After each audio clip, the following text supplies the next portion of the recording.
नमस्कार। हर दिन पावन श्रृंखला में आज 16 नवंबर की कड़ी में हम बात करते हैं भगत सिंह के प्रेरणा स्रोत करतार सिंह सराबा जी के बारे में।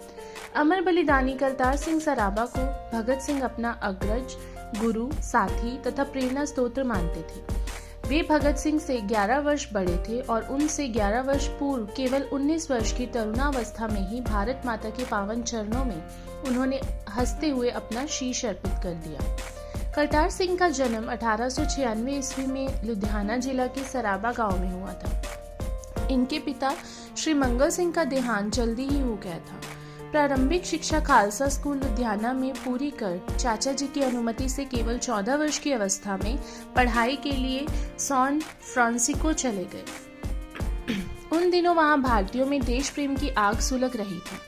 करतार सिंह भी उनमें शामिल हो गए। उन्होंने थोड़े समय में ही यह देख लिया कि गोरे लोग भारतीयों से घृणा करते हैं और उन्हें कुली समझते हैं। करतार सिंह का मत था कि इसे बदलने का एकमात्र मार्ग यही है कि भारत स्वतंत्र हो। इसके लिए उन्होंने स्वयं की आहुति देने का निश्चय कर लिया। अगर आपने हमारे चैनल को अभी तक सब्सक्राइब नहीं किया है तो कृपया इसे सब्सक्राइब अवश्य करें, जिससे कि आपको प्रतिदिन हर दिन पावन श्रृंखला की जानकारी प्राप्त हो सके। शीघ्र ही उनका संपर्क लाला हरदयाल से हो गया। फिर तो वे ही करतार के मार्गदर्शन बन गए। गदर पार्टी की स्थापना के बाद करतार उसके प्रमुख कार्यकर्ता बने।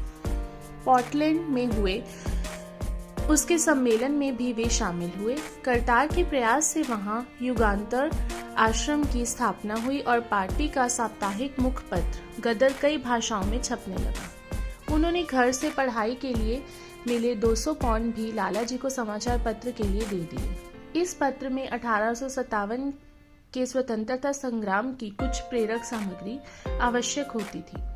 प्रथम विश्व युद्ध छिड़ने पर वे भारत आए। उनका विचार था कि यह अंग्रेजों को बाहर निकालने का सर्वश्रेष्ठ समय है। उन्होंने रास बिहारी बोस तथा शचीन्द्रनाथ सान्याल जैसे क्रांतिकारियों से भी भेंट की। 21 फरवरी 1915 को पूरे देश में एक साथ क्रांति की योजना बनी। करतार सिंह पर पंजाब की जिम्मेदारी थी। उन्होंने कई धार्मिक स्थानों की यात्रा कर युवकों तथा सेना से संपर्क किया। रेल तथा डाक व्यवस्था को भंग करने की योजना बन गई। इन सब का केंद्र लाहौर था। वहां छावनी में शास्त्रागार के चौकीदार से भी बात हो गई। धन के लिए कई डाके भी डाले गए, पर दुर्भाग्य ने उनका पीछा नहीं छोड़ा। कृपाल सिंह नामक एक पुलिस वाले ने मुखबिरी की और धरपकड़ होने लगी। करतार अपने कुछ साथियों के साथ भारत की उत्तर पश्चिम सीमा की ओर चले गए, पर उन्हें सरगोधा के पास पकड़ लिया गया और लाहौर के केंद्रीय कारागार में बंद कर दिया।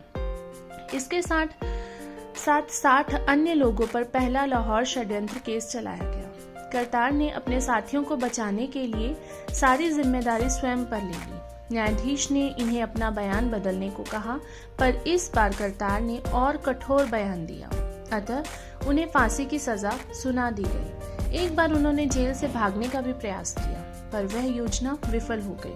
करतार का उत्साह इतना था कि फांसी से पूर्व इनका वजन बढ़ गया।